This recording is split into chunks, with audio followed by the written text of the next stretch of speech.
Hi, I'm Grace Gonzalez with Love and Tulips, and today I have the privilege of interviewing the cast members and the director of Desperate. I was desperate. I was desperate. And I've been desperately waiting for. Don't be so desperate to accept what the world has to offer you. So I hope that everybody takes away the fact that bad decisions have consequences. And sometimes those consequences are way more than we can bear. So make the right choice and take it slow, and you'll come out ahead.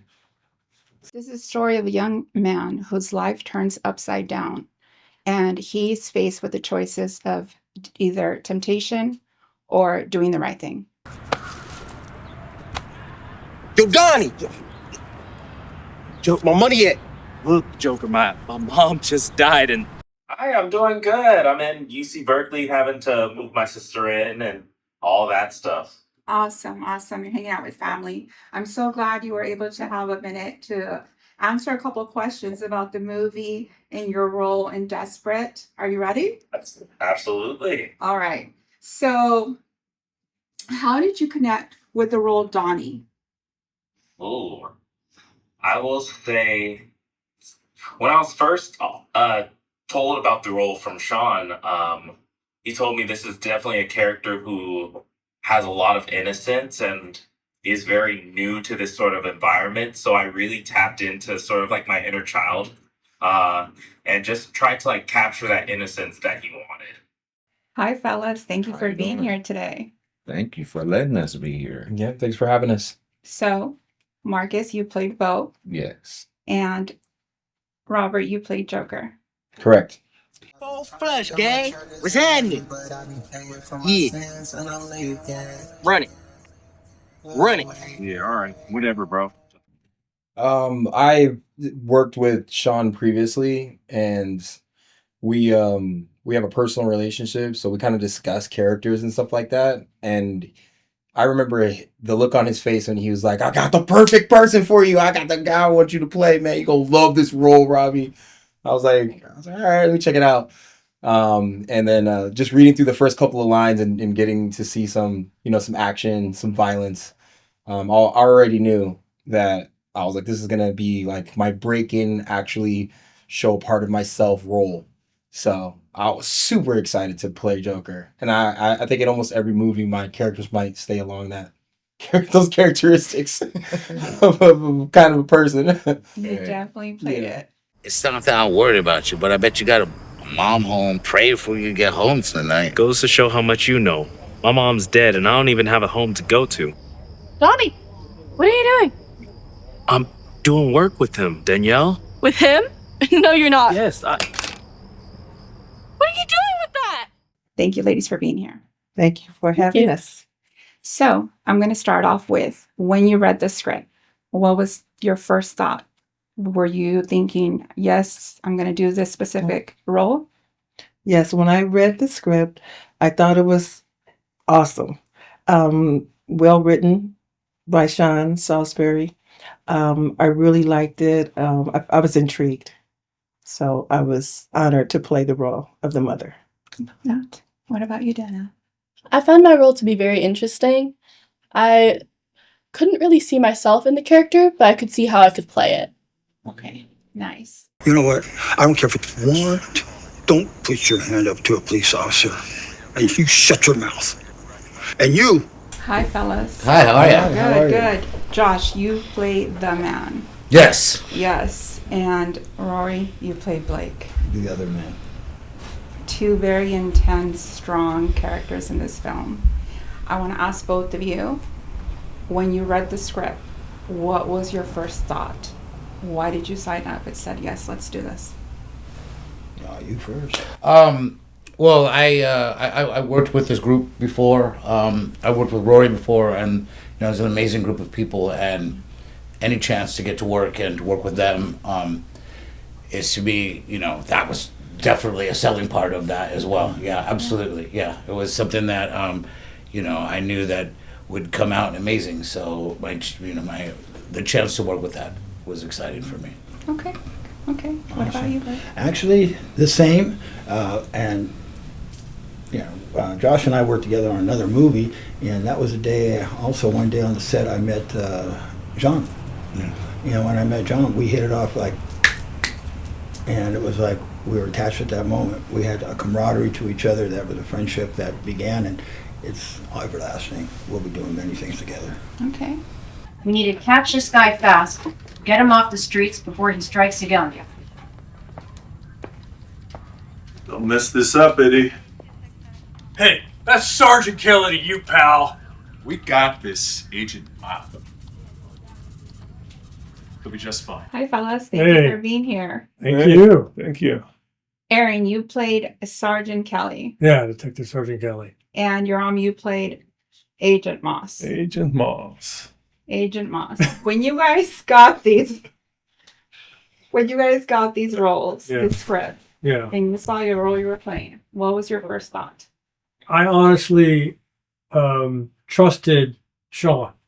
So my only thing was bringing the character to life the way what that was in his head. Mm-hmm. With his direction, he gave me insight as to what he was thinking, and that's what I wanted to portray.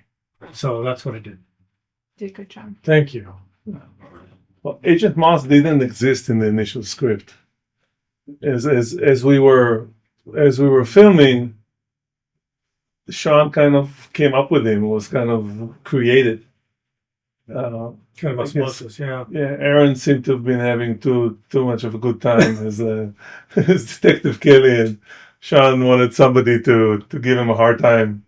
So Agent Moss was created. You gotta have an antagonist. Well, I heard some shots, bro. It was like a couple. It was louder than a 22. I know guns. Like when I was younger, me and my uncle, we used to go out and shoot cans. So, Oh, you rambling. Well, I was more honored, I appreciate Sean because, I was just, more amazed, that he puts me in and he keeps me where, because we did another movie together and me and Robbie did a movie and, it's cool because I work with him and it's like family. So I felt like wherever he placed me in, it was it was I was just more honored than anything. I like that. That's good. That's nice. I'm here with the director of Desperate, Sean. Sean, you directed this movie and you also played Michael. Mm-hmm. How did you come up with the storyline? I've had friends that have been in Donnie's situation. And so this story, this particular story, is about someone that I knew that was in a similar situation. And luckily he made the right choice. Blake. Yes. There was a scene where you transformed. Mm-hmm. And I don't want to give up too much, but in that scene, how did you prepare? The individual of Blake and everything he had to hold in as one character so that he couldn't allow the other character. But when you see the other character, you'll understand the side of Blake that he carries both sides. He's almost like a rogue cop, right? He's a SWAT commander. He sees the way SWAT commanders see. And then you see the other side of me that sees what he sees. Yeah, okay.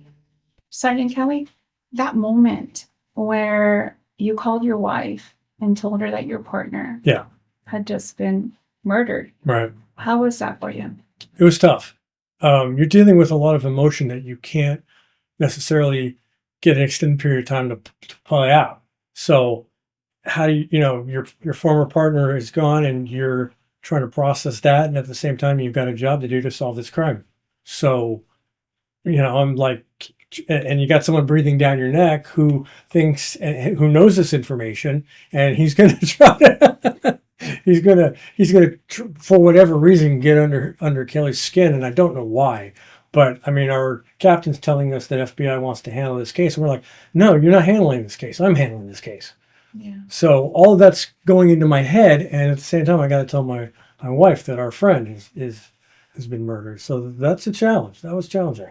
Yeah. Roquel, what about the moment in the kitchen with Donnie? The moments in the kitchen were several important moments.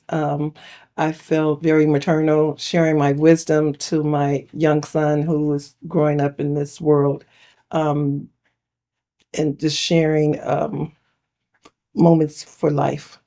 Yeah. There was a specific song that you danced to. Did you have any choice in that? No, not with the song.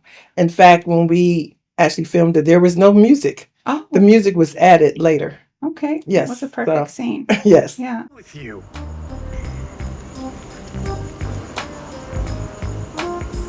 I don't like you. You're soft. Like a baby's ass. Agent Moss, Yes. you were definitely a unique character in this film.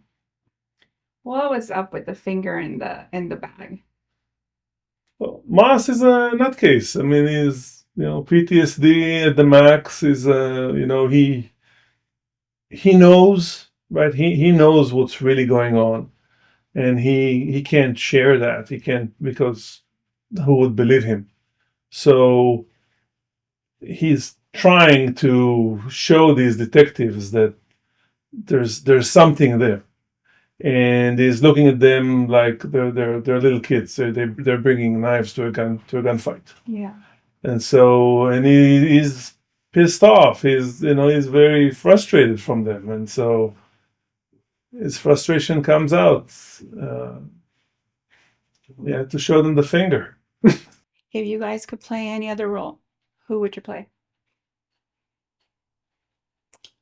I don't know.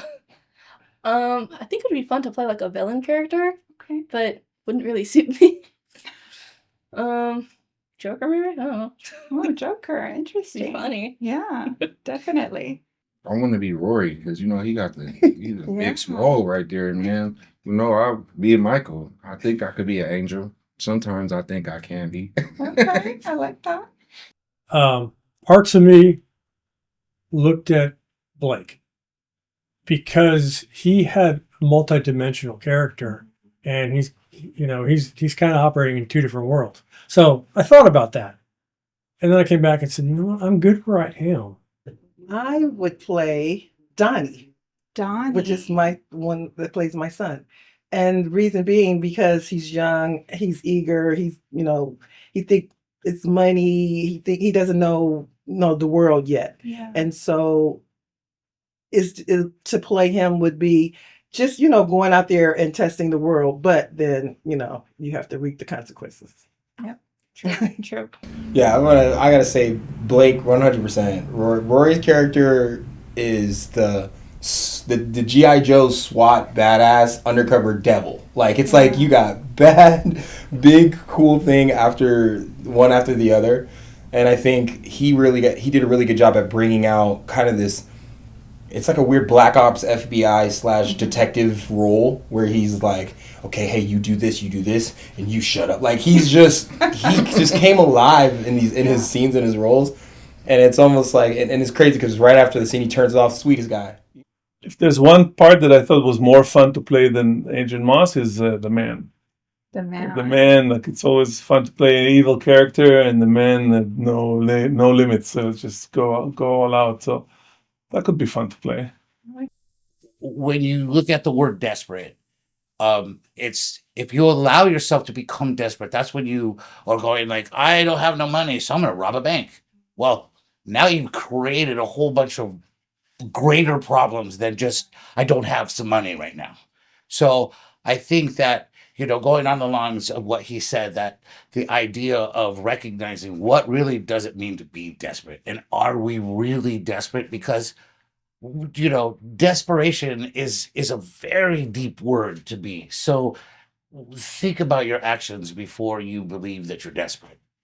When you were taking the trash out and there was a gun, there was a gun next to the trash can, and you went and picked it up. What were you thinking in that moment? In that moment, my mind was just racing, I'd say. It felt like there was a chance to, make money. There was a chance to really just take action into my own hands. Because that's one of my biggest things that I was toiling with, was this idea of initiative and this idea of taking action into my own hands. And it was right there. and I just went and I took it. That was I was like, "What are you doing?" When I saw that scene, I was like, "What are you doing?" But I get it. I get it in that moment. The first scene, how did you get into that character? Is that who you are in real person, or Absolutely. He speaks the truth. how did you come up with that scene? Did you come up with this scene? Well, the first scene is right in the beginning of the movie. Then I think that the second scene is the one Aaron was referring to. Right. This is all, it's all Sean. I mean, he saw that, he wrote it up, and I would just deliver the line he told me to deliver, and it was late. We were tired and upset, and that was the right state of mind for that scene. And I don't think I think we can all appreciate this. Somehow we saw Sean go from directing to acting at the end when he was doing his stunts. And when I tell you without telling too much of the movie, he's doing his thing and like acting it out and getting real intense, and we have props and all this stuff. And then he's getting behind the camera and he's like, okay, run it back. Like he's like watching it and watching him and Yoram and them kind of do this. I think we had like 5 or 6 takes of this, like towards the end. It was amazing to see that. Like, how do you snap back in and out of like maybe 3 major roles at the end of a 16-hour shooting day, and you're managing a full cast and crew? Like, Wow. Man. you know what I mean? Like when I like if like when I say the most magical things behind scenes was the willpower of the people working on this movie, and I hope that that's kind of what everyone takes from it, because you're gonna see it, but then what I would be awesome if people could be like, oh, I feel that these people worked really hard on this. I think that's the biggest reward from it. Definitely felt it, guys. So, how were you able to bring all the cast members to life? Oh, wow. Well, it's like when you do an audition or something like that. You're looking at a person and you're seeing that character in the person, and how is this person going to play that character. And once you get to know your actors, you know their demeanor, you know their the way they speak, then you can direct them through this character as them. But I want you to do it this way or that way, because you've seen them do something, or you've heard them say something and you like the way they talk in a specific situation, or the way their demeanor, you know what I'm saying? So you bring that to the character, and then your character will come alive. So What do you hope that other mothers in your situation in the film take from this? Or is there something some advice you want to give them? To be a mother is not just be a friend. It's okay to be a friend with your child, but not to, you're still the mother, you're still the parent, and that you must provide guidance for your children. True. Bits and pieces of it are true, and all of the Nanky vision is the stories that I wrote for my mother. And I told her one day, I'm going to make a movie out of this for you. And she passed away before the first thing that I did. But these were stories that I wrote for my mother about. I used to own a nightclub, and these were people that I had encountered in that nightclub. So I wrote stories about real life situations. And my mother always told us that angels are everywhere taking care of us.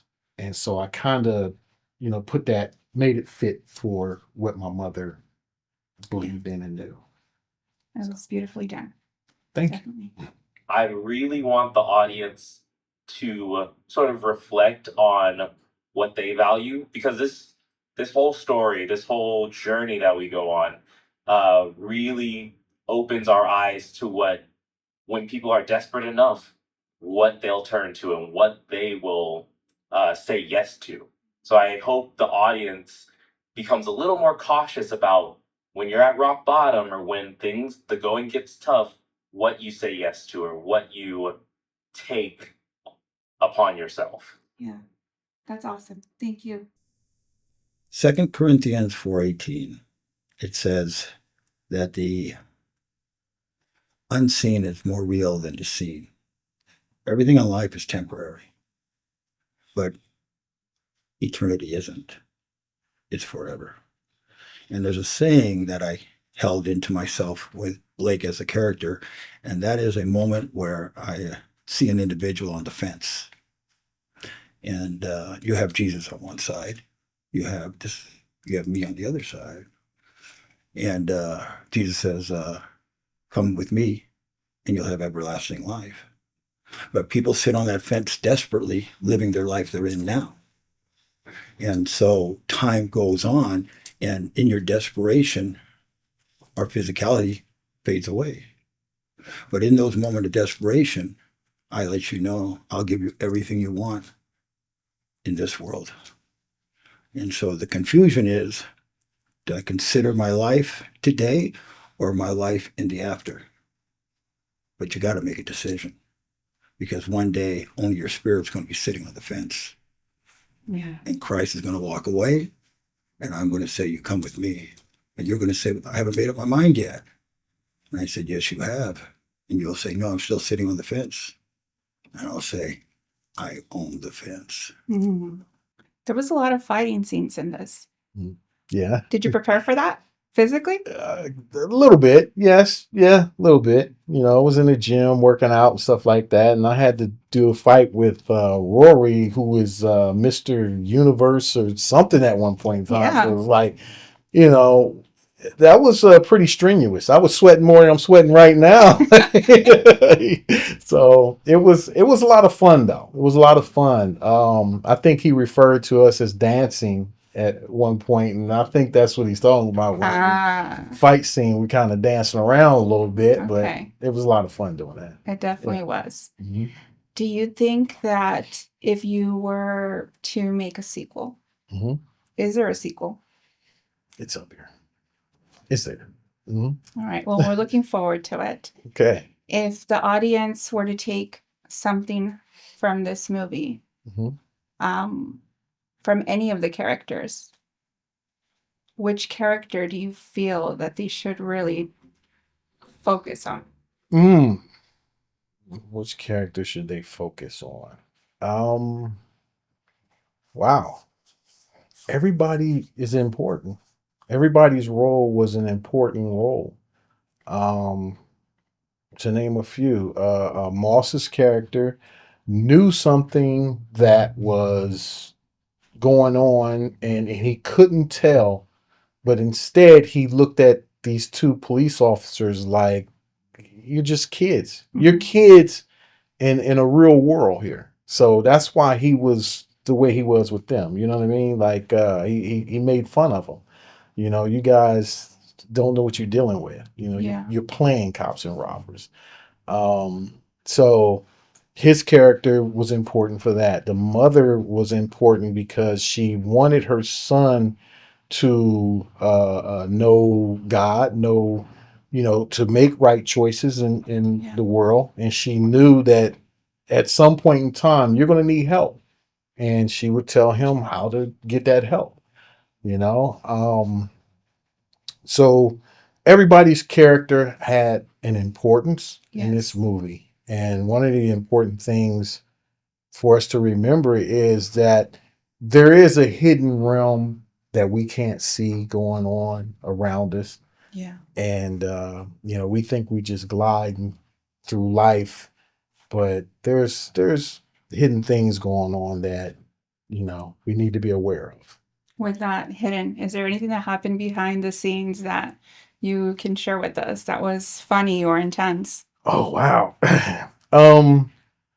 There was quite a few times where I got angry, you know, I got angry with quite a few people. I think I just about cussed everybody out on the set. You cuss? Yes, I cuss. And so there was that. And then we had funny moments too. There was a lot of funny moments. We had fun, but it was okay because everybody knew that we were tired. You know, there was like a lot of long. I think we had a couple 16-hour days, stuff like that. And every scene I'm involved with. So everybody knew that I was tired. So when I did get angry, they knew, okay, he's tired. It's okay. Let him vent. And then, and I vent and I come back and say, okay, let's get it right. Let's do it right. And I give that person a hug or something and say, hey, I love you. Let's get through this. Come on. It's good. So, yeah. How was that, stepping in from the role Michael into the director role? That's hard. It's hard to do. To direct is not hard. I mean, I know what I want. I know what I need. And I know that my actors can give me that, and sometimes I might have to coach them a little one way or the other to get that, but that's okay because I can see what they're doing, but when I'm on camera, it's hard because I can't see what I'm doing. And I don't know if I really did it right, if the angle was what I wanted or needed, or if my facial expression was really what I expected at that moment, So it's kind of hard to do it when you're in front of the camera. So, but other than that, I mean, it's still a lot of fun. It's all fun. It was a great film. Thank you. You could tell that everybody's role was perfectly set. Okay. And if there was 3 words that you can say right now about the film, what were those 3 words? Go watch it. Go watch it. Mom, what's wrong? Sorry for your loss. Like the sea, I'm full. If you go about getting money the wrong way, Look, Donnie. Like the You sure wind, you wanna I do this? am unsure. it comes with a God of his own. Yeah, but this dude is tripping. Like the And burning if he shows up, fire. I'm sure, bro. he's going to I'm out of demand your soul. control. Just give me another chance. You don't need his kind of money. Just give me the money. Mister, you got $1? Hey, little man. I have $1 for you. There's a kid riding around on a killing spree. For what? Just to do it? I ain't no snitch, man. I ain't no snitch. Boss, you're interfering with my investigation. Get the hell out of here. I promise, if I find out you hurt my little cousin, I will go Sodom and Gomorrah on your ass. Donnie. Kill him, Donnie. I'm trying to get your money, Joker. I don't like you. You're soft. Kid ran out and got into a fancy Jeep and took off. Hey, listen to me good, Joker. Your life's going to depend on this. What did you tell the detective? Freeze, please! 6, go get him. I got him. Michael, Donnie's in trouble. I'm going to teach you how to pray if you're ever in a situation. Got you, Biggie. Dear Heavenly Father, please send my guardian angel to protect me.